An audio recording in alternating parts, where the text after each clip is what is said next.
एक औरत अपने परिवार के सदस्यों के लिए रोजाना भोजन पकाती थी और एक रोटी वह वहां से गुजरने वाले किसी भी भूखे के लिए पकाती थी। वह उस रोटी को खिड़की के सहारे रख दिया करती थी जिसे कोई भी ले जा सकता था। एक कुबड़ा व्यक्ति रोज उस रोटी को ले जाता और बजाय धन्यवाद देने के अपने रास्ते पर चलता हुआ वह कुछ इस तरह बड़बड़ाता, जो तुम बुरा करोगे वह तुम्हारे साथ रहेगा और जो तुम अच्छा करोगे वह तुम तक लौट के आएगा।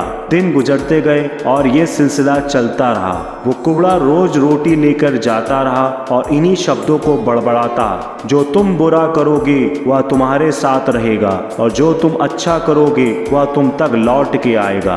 वह औरत उसकी इस हरकत से तंग आ गई और मन ही मन खुद से कहने लगी कि कितना अजीब आदमी है, एक शब्द धन्यवाद का तो देता नहीं है और ना जाने क्या क्या बड़बड़ाता रहता है, मतलब क्या है इसका। एक दिन क्रोधित होकर उसने एक निर्णय लिया और बोली, मैं इस कुबड़े से निजात पाकर रहूंगी। और उसने क्या किया, उसने उस रोटी में जहर मिला दिया जो वो रोज उसके लिए बनाती थी। और जैसे ही उसने रोटी को खिड़की पर रखने की कोशिश की कि अचानक उसके हाथ कांपने लगे और रुक गए और वह बोली, हे भगवान, मैं क्या करने जा रही थी। और उसने तुरंत उस रोटी को चूल्हे की आंच में जला दिया, एक ताजा रोटी बनाई और खिड़की के सहारे रख दी। हर रोज की तरह वह कुबड़ा आया और रोटी लेके, जो तुम बुरा करोगे वह तुम्हारे साथ रहेगा और जो तुम अच्छा करोगे वह तुम तक लौट के आएगा, बड़बड़ाता हुआ चला गया, इस बात से बिल्कुल बेखबर कि उस महिला के दिमाग में क्या चल रहा है। हर रोज जब वह महिला खिड़की पर रोटी रखती थी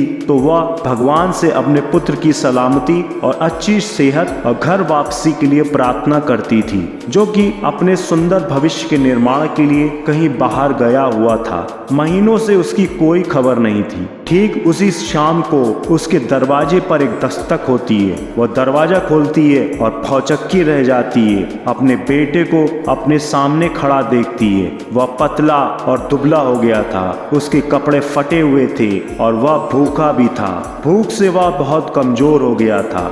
जैसे ही उसने अपनी माँ को देखा, उसने कहा, माँ, यह एक चमत्कार है कि मैं यहाँ हूँ। आज जब मैं घर से 1 मील दूर था, मैं इतना भूखा था कि मैं गिर गया, मैं मर गया होता, लेकिन तभी एक कुबड़ा वहाँ से गुजर रहा था। उसकी नज़र मुझ पर पड़ी और उसने मुझे अपनी गोद में उठा लिया। भूख के मारे मेरा प्राण निकल रहे थे। मैंने उससे खाने को कुछ मांगा। उसने निसंकोच अपनी रोटी मुझे यह कहकर दे दी कि मैं रोज यही खाता हूँ, लेकिन आज मुझसे ज़्यादा ज़रूरत इसकी तुम्हें है, सो ये लो और अपनी भूख को तृप्त करो। जैसे ही माँ ने उसकी बात सुनी, माँ का चेहरा पीला पड़ गया और अपने आप को संभालने के लिए उसने दरवाजे का सहारा लिया। उसके मस्तिष्क में वह बात घूमने लगी कि कैसे उसने सुबह रोटी में जहर मिलाया था।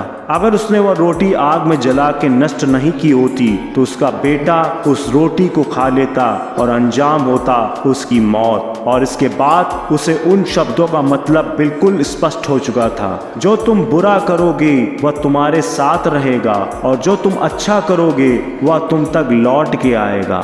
मित्रों, हमेशा अच्छा करो और अच्छा करने से अपने आप को कभी मत रोको, फिर चाहे उसके लिए उस समय आपकी सराहना या प्रशंसा हो या ना हो। कोई आपके अच्छे कार्यों की अगर प्रशंसा या सराहना नहीं कर रहा है, आपकी बुराई कर रहा है, तो ये उसका कर्म है। हमें हमेशा अपने कर्मों को अच्छा बनाना चाहिए। इस दुनिया से हम सब एक चीज लेकर ही जाएंगे और वो है आपके द्वारा किए गए अच्छे कर्म। उन्हीं कर्मों से हम अपनी मुक्ति का मार्ग खोल सकते हैं, अन्यथा जन्म जन्मांतर तक इसी योनि में भटकते रहेंगे। धन्यवाद।